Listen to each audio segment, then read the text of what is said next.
Welcome back to True Print for Life. I'm your host, Christina Vera. I'm your co-host, Maylin, Sambois.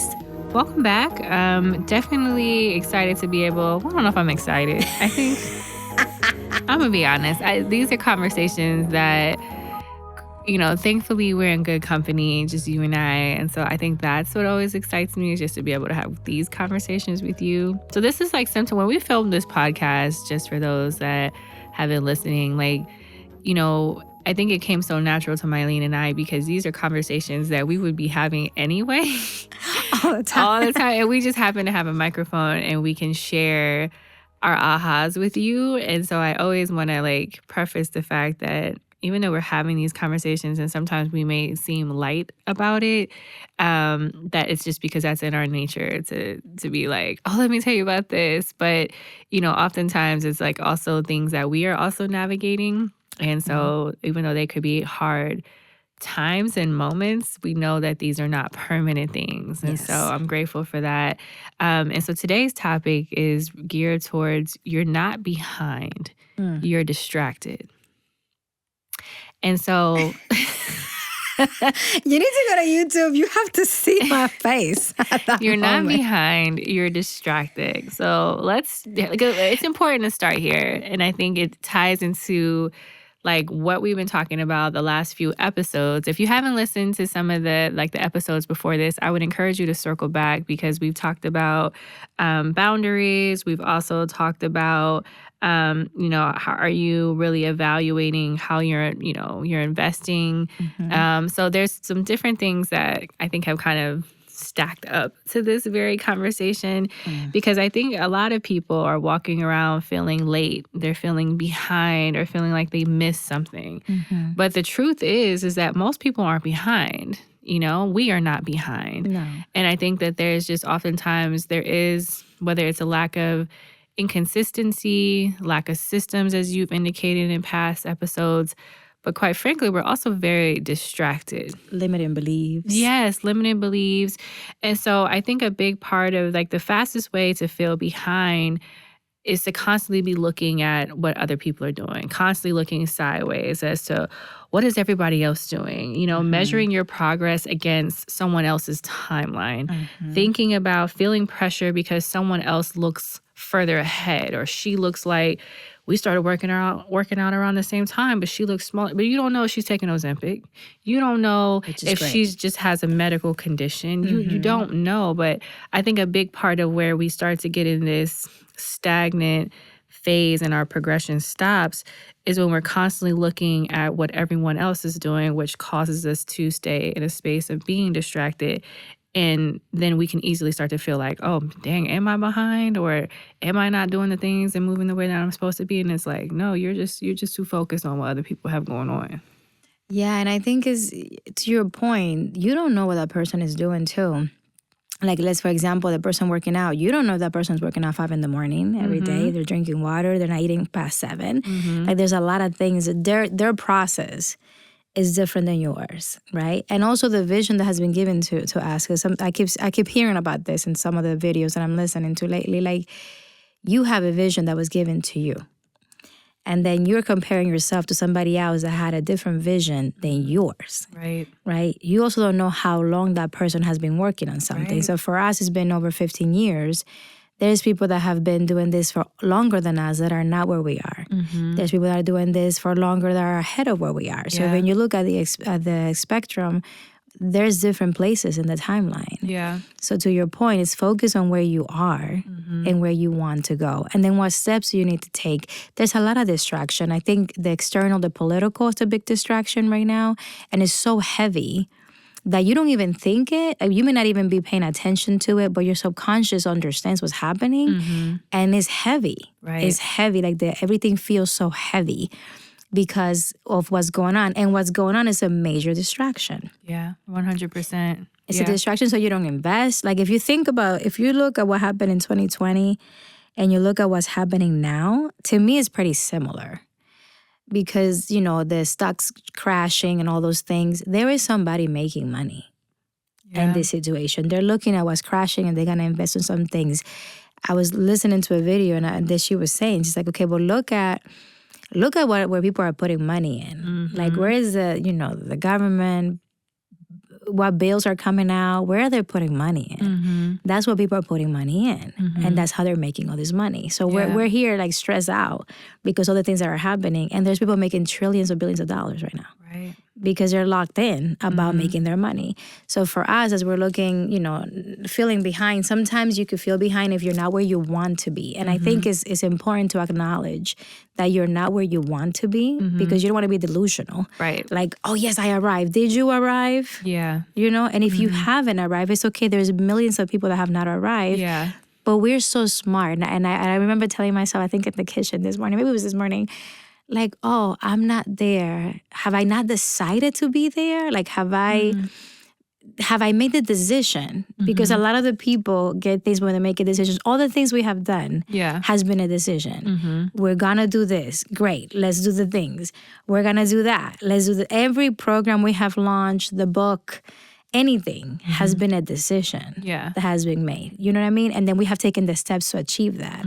So where is it that we want to go that we're not? Because what steps have we not taken? Right. Like, that's the biggest thing. Like, it's not like, could you do it? Of course you could do it. Yeah. You want to make $1 million? You can. Yeah. You want to make $1 billion? You can. Yeah. You think you're going to make only 10? You can. So it's like, what steps do we need to take? And I think we just have to be really honest with ourselves. Like, what is the decision? Yeah. What is it that you want? Because sometimes people don't get to where they want because they don't know where they want to go. Like, if you think about a GPS, if you don't put the address of where you're going, you're just going to go around 270. Yeah. That car's going to drive you around and reroute you. But if you say, listen, I want to go to 49 South Grant Avenue, I don't care what road you take, that GPS is going to reroute 3,000 times, and the destination is 49 South Grant Avenue. Right? So then in your life, you have to stop and ask yourself, where do I want to go?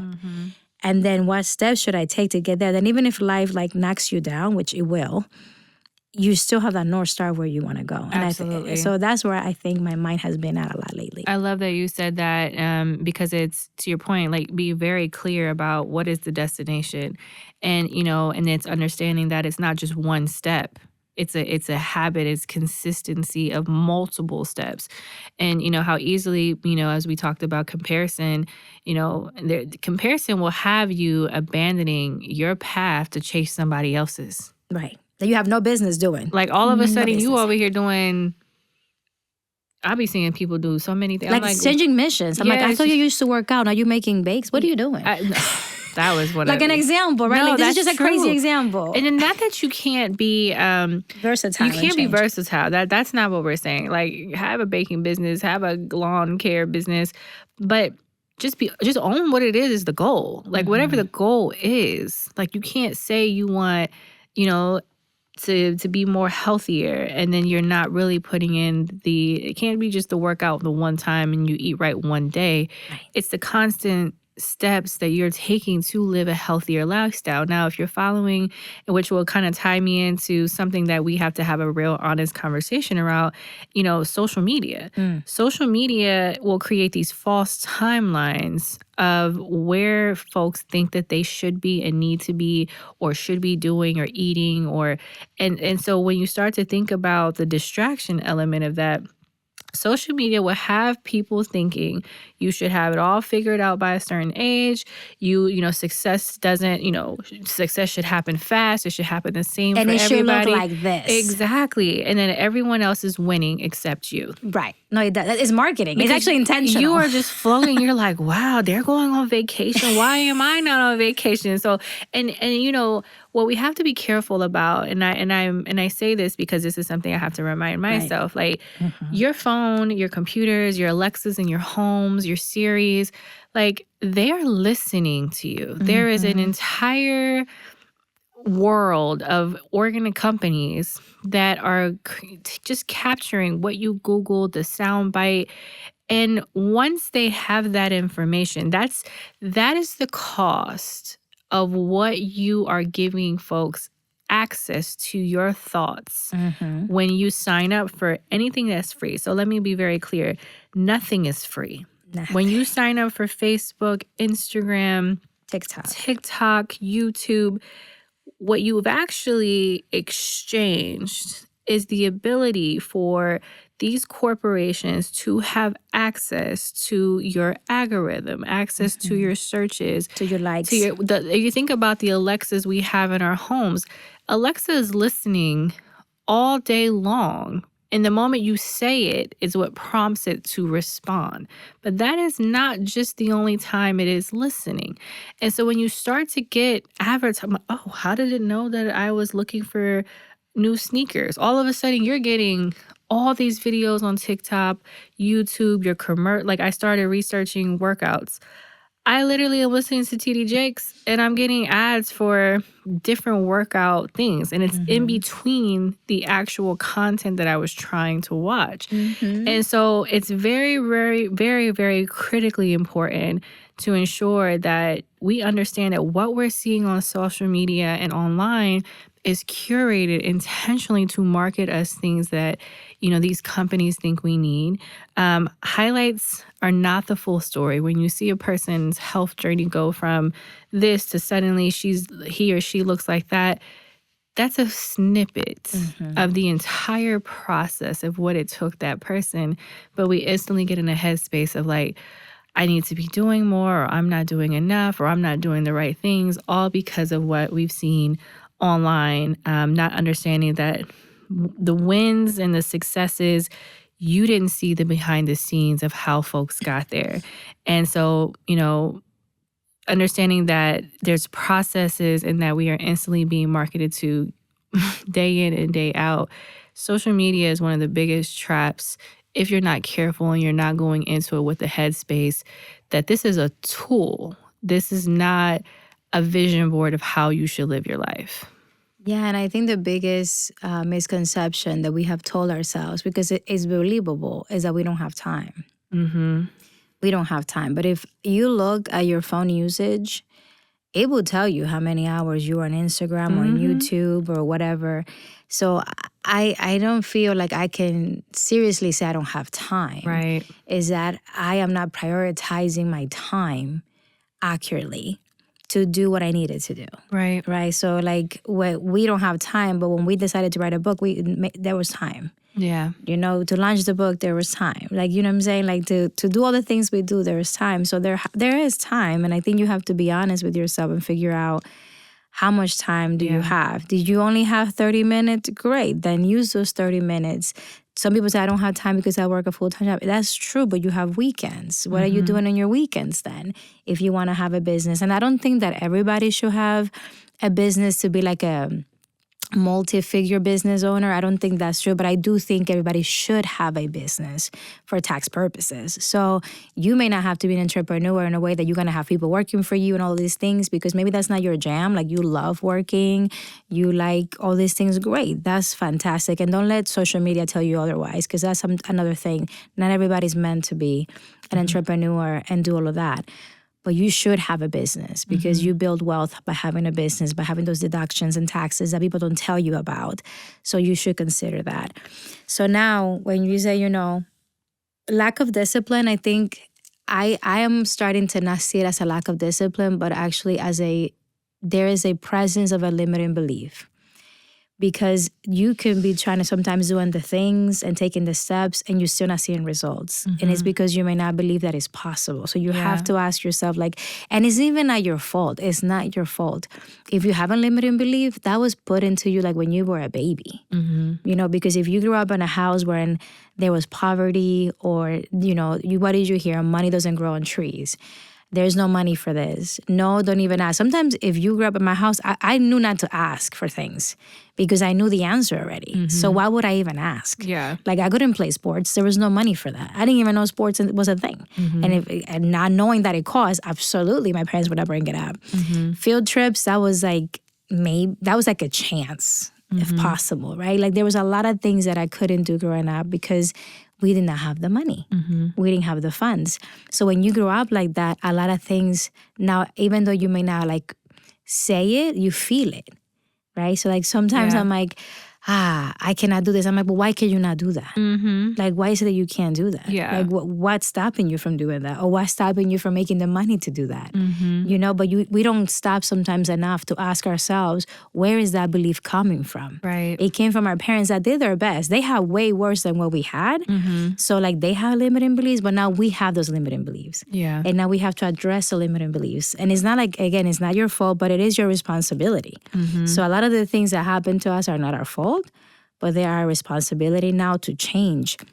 So if you are not where you want to be, which I'm not where I want to be, I tell myself, well, this is because of decisions that you made. Mm-hmm. So be honest with yourself. I made certain decisions that have allowed me to get to this point, and now I have to make new decisions and make different changes to my lifestyle to achieve the goal that I have. And you have to be brutally honest with yourself. Absolutely, 100%. And hearing you, I hear you describing like getting back to aligning with your own path, regardless of what you're seeing on social media or what your friends are doing or what your colleagues are doing. It's like, okay, alignment does require intentionality. And so regardless of all that, regardless of what we're seeing, it's so critically important to getting back aligned with your own path, having that real conversation of like, okay, the reason you're in debt is X, Y, and Z. So we have to own that. Those decisions we made is what got your credit card balance to this level.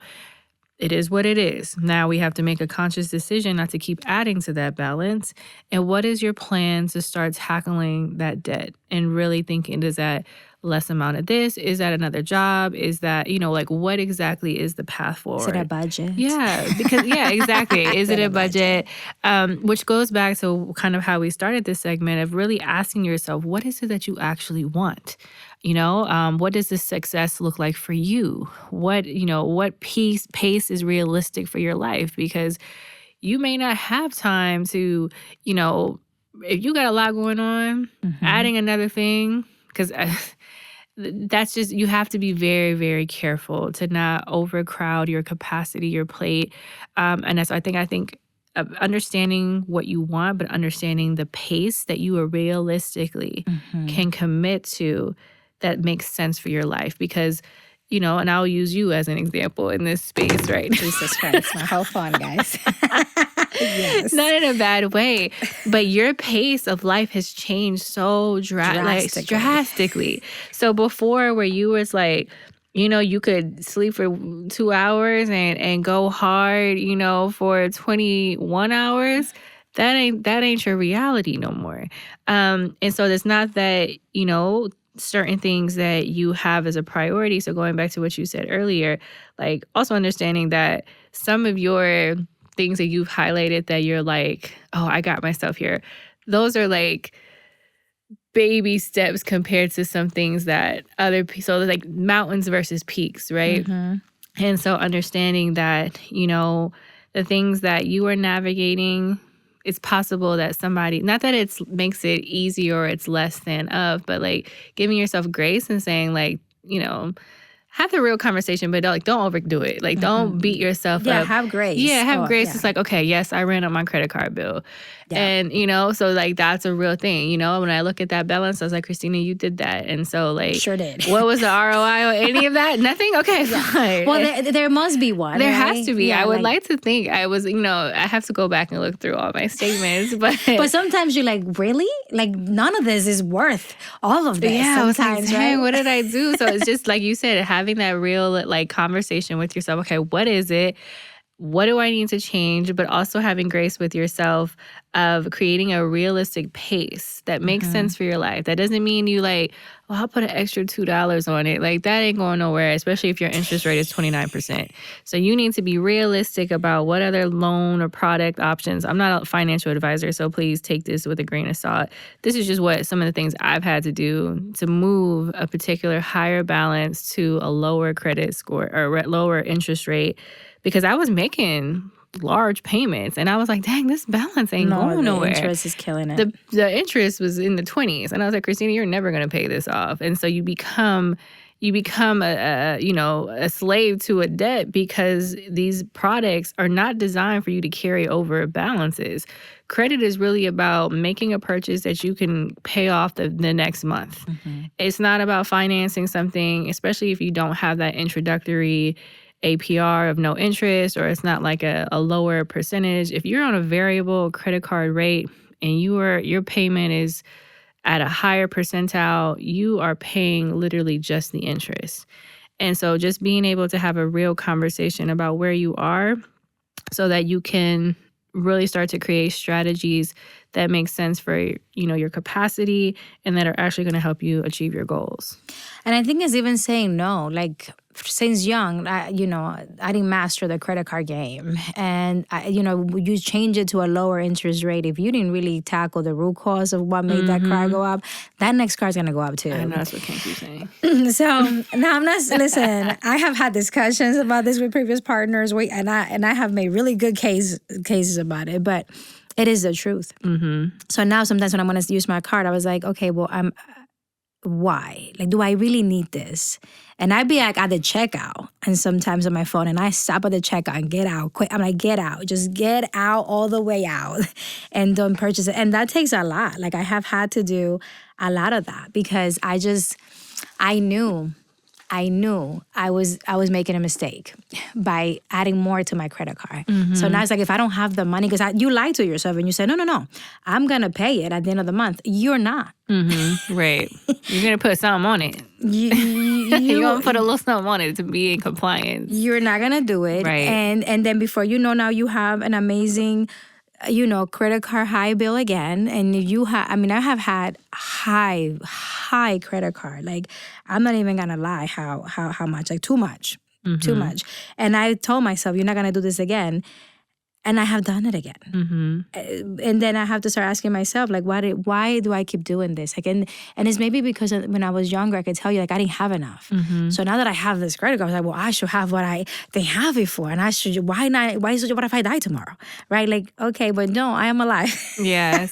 Which I feel like you're really good with spending money. Like, you don't really spend money on anything. Like, you're not frivolous. You're not flashy. You're very conservative. Now, a couple things. I think, and I'm in work in progress in this. So maybe it has been that it has not been all for me. Okay. So maybe you're not, so if you are listening to this, you're someone, if you come from a Hispanic family, that you have not spent everything on you. You have spent on other people that need it. You have spent it on, like, what, hell broke loose.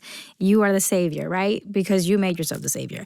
So there's a lot of things that culturally sometimes we have to work through. And I've been working on those things, but it's also a budget. Like, if I know I'm going to do this regardless, because that's just who I am, like, I am going to do this, then I need to prepare for that. Yeah. I need to budget for that. And not just like, right? So I have had to make some hard decisions, and that limited some of my vacations. I had to put some pauses in certain things because I'm like, I want to be responsible. Yeah. Because, yes, I could put it in one of my clean credit cards, but then I'm going to have to pay that back. Yeah. You know what I'm saying? Right. So am I going to enjoy that? Probably. I'm going to enjoy it. I'm going to enjoy it. You keep circling back to this vacation. I feel like we're not going. We don't know yet. Okay. No, I get what you're saying. No, but you're looking at everything, right? I am. You're right. You got to look at everything and be like, yes, if I make this choice, because you have a choice. I could say, I'm going to put whatever this is because it is a deal, because we're actually getting a deal, because blah, blah, blah. I'm going to do it. And I'm going to get criticism probably for it. I'm going to tell you right now, I could get criticism for it. And I have gotten criticism for making certain decisions, and I still choose to do it. Yeah. Because it's what I wanted to do at the time. Right. So you have to decide, what are you going to do? And look at your finances. I know we talk a lot of finances. I think it's because we're navigating that ourselves. Yeah. Because as women, we don't make as much as men many times. We don't have the same advantages many times. And we, growing up in our culture, didn't get the same education about building wealth that other people got. Right. So we're not behind, but this is a perfect time to take control. Yes. And we have that power to take control of our finances. We may not like it. Yep. Okay, I'm not telling you that I'm loving it. But if I want to make $1 million a year, which is the goal, I need to learn to manage whatever the heck I have now.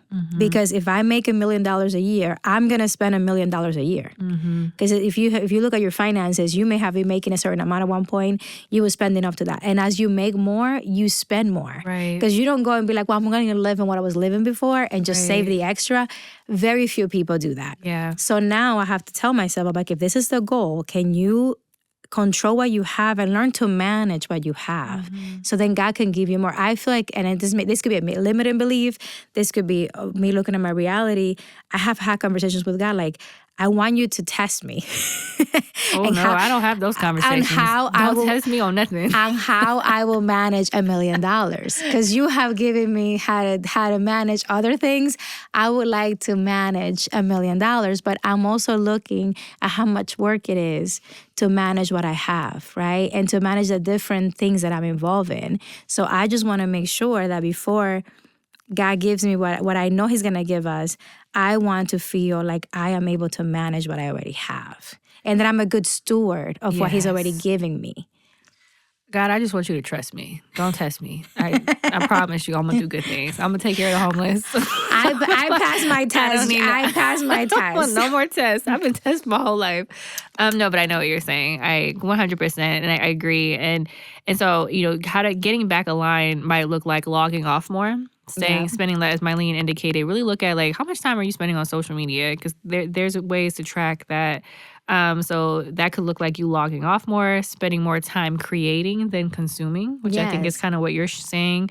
Really looking at like how are you creating more income producing assets, paying down debt, spending more time, or finding things that are free. Like it doesn't mean that you necessarily cut out all extracurriculars, but navigating like maybe I can't do this, but you can do that, So really thinking, spending more time creating than consuming, and recentering your goals and priorities, because that could change. And certainly if you're paying so much attention to how folks are living their lives on social media, you might be going after somebody else's goal and dream, and you don't even realize that your habits, your spending, all these things, they're really not even fulfilling you, because you are either trying to live up to someone else's expectations of you. Maybe you feel like because you didn't come from a lot, you want to be able to show folks what you have now as from a pride standpoint. But really you're killing yourself to live up to an expectation that you could have been fine living in that smaller house. You could have been fine, maybe not going to, Punta Cana, but go to Miami. Miami's good. I'm cool with Miami. Just want to throw that out there. But, understanding that you don't always have to do it on the level that you think other people expect you to do it on. So like the Christmases and the birthdays, it's like, do you really need to drop X amount of dollars every single year? And I know it's harder, especially for new age parents whose kids also have been exposed to so much. So what used to be so exciting for us to go get Happy Meals from McDonald's a couple times a year, now it's almost like I'm going every Friday. It's an expectation. And it's an expectation. So how can we start to also take what we're learning and trickle that down to our children, to the folks, our siblings, our parents, because ultimately recentering your goals and priorities, are so critically important, because understanding that because your path is yours, and it's yours for a reason. Yeah. And I'm not saying, because I think it's important to say, we're not telling you not to do these things, because you can do whatever you set your mind to. So let me be clear. If you decide to spend thousands of dollars on Christmas on people, absolutely. Yeah, you got it like that. Just figure out the how. Like, it's not that you cannot do it. So by no means, I'm telling you how I'm navigating stuff, but you need to decide what I want to do, what I can do, right? And if you decide you want to do something, then I'll figure out the how. So if it's $2,000 for gifts, great. Where is the $2,000 coming from? You got it, or you have to go make it. Like, that's it. But you can do whatever you want. Yes. Just find the way to do it. 100%. And understanding that and don't feel like you have to explain yourself to other people who aren't building anything. Right. Or they don't pay your bills. They don't pay. You don't need to explain. Don't feel like you're over justifying your decisions. If you're moving differently, you're trying to make some changes. Maybe you're going to sell that big house you live in and you're going to go to a smaller home. Maybe you're deciding not to upgrade your car. You're going to keep that car because you don't have a car payment. keep it. That doesn't mean you don't need to justify that to anybody. If it makes sense and there's alignment for where you want to be and the goals that you want to make, you just be cool with that, and folks who are really in your circle and value your decision-making capability, they're not going to question you or make you feel bad about that. A lot of people spend too much time explaining why they're starting, why they're doing this, why they made a certain move, why they're changing a certain direction. But the reality is not everyone is going to understand your vision, as you indicated. It's your vision, it's your goal, it's your plan. So over-explaining, that's an unnecessary space conversation that you don't need to have. As long as you get it, you start making the changes, you start working on that limited belief, then you can get to where you need to be, and you can make decisions that are actually aligned with where you say you want to go and how you want to live your life. And you can do that freely without any kind of expectation, without any kind of need for outside validation. It's just, you don't need that. You don't need people to agree. You don't need people to understand. As long as you understand, that is the first step, and that is what the anchor. I would encourage you to anchor in that, especially on times where people start questioning you about things. It's like, listen, that ain't for you to understand. Especially like if you have parents or folks that are always in your business like that. Right. That ain't nobody's business. No, and if they so compel to coach you, then I'll be like, what is your investment in this? Because when somebody's trying to convince you to get a bigger car or a bigger house, great. What is your investment in this? Right. Because you obviously want to invest in this, right? Oh, no? Okay. That's the quickest way I have learned to shut people off. Oh, you want me to get a bigger car? That's fantastic. What are you adding to that? To that monthly payment or that down payment? No, that's facts. Yeah. The suggestions will stop. Yes. Quickly. Real quick. Because, taking advice from people without results, bro, ma'am. Like, that's the quick, like, that is one, this is so big. Like, stop taking advice from people without results. Because at the end of the day, everyone has an opinion, as Maylin has indicated, what you should do, what you shouldn't do, what's realistic, but not everyone has experience. And we've talked about this in past episodes. You have to ask, are they building anything? As you just said, are you contributing to this? Have they done what you're trying to do? Are they where they want to be? And not to say that you can't take advice from people you love, admire, but take that with a grain of salt. Because I don't take advice from people I don't respect. If I don't respect you, you can tell me 10,000 things. I'm going to be like, oh, thank you so much. And I'm going to keep it moving. Because at the end of the day, because advice without experience will definitely lead you in the wrong direction. And it will have you second guessing your entire life, all from people who ain't been where you trying to go, haven't achieved, and quite frankly, don't even respect themselves, let alone you. If you haven't made $1 million, how are you telling me to make $1 million? Because you should be telling yourself, like, you make the $1 million and come to me to coach me and make it, and I will pay you because you reach it. And that's my thing right now. Like, if I'm not going to go get advice from someone that has never done a business, because you don't know. Right. So if you never have run a business, you can come in here and tell me how to run a business. 100%. Right? In the same way with money. So you have to really look at the source. What have these people accomplished that are coaching you on what you want to accomplish yourself? And if they have not been there, it's going to be a little bit difficult for them to give you good advice. So you really need to look at the source. It's the same thing for like chisme or gossip. I look at the source. It's the same thing for advice. I look at the source. You have to look where this information is coming from and just be honest with yourself and be respectful. Like, I don't disrespect people, but I don't have to take your advice. As a mom, people always want to give you advice. And from the beginning, I listened to everything. Yeah. And then I said, okay, this applies to me. This doesn't apply to me. Right. But I thank everybody for their advice. And then I choose what I implement based on what's applicable to my lifestyle. Right. Well, topic of today's conversation is you're not behind, you're distracted. And how do you, lock in? How do you focus? How do you start to create some different habits, eliminate things that are a distraction? So we hope this episode was helpful for you. Make sure you like, share, comment, share it with somebody who might be also in this space of questioning, am I in the right space? Am I behind? Should I be doing this? Because I think it's important to find community in building and finding your village. So we are always encouraging healthy exchanges with folks. But like I said, don't be taking advice from people who haven't achieved what you're trying to achieve. And certainly if it's an individual that you really don't have high regard or respect for, take that with a grain of salt. So Respectfully, respectfully. do not listen. And as we always say here at True Print for Life, It's bigger than you. Thank you so much for listening today. We're excited and we hope that you follow us on Instagram, True Print for Life, YouTube channel, also True Print for Life. And make sure that you share, like, watch our videos. Make sure that you follow us on all streaming platforms.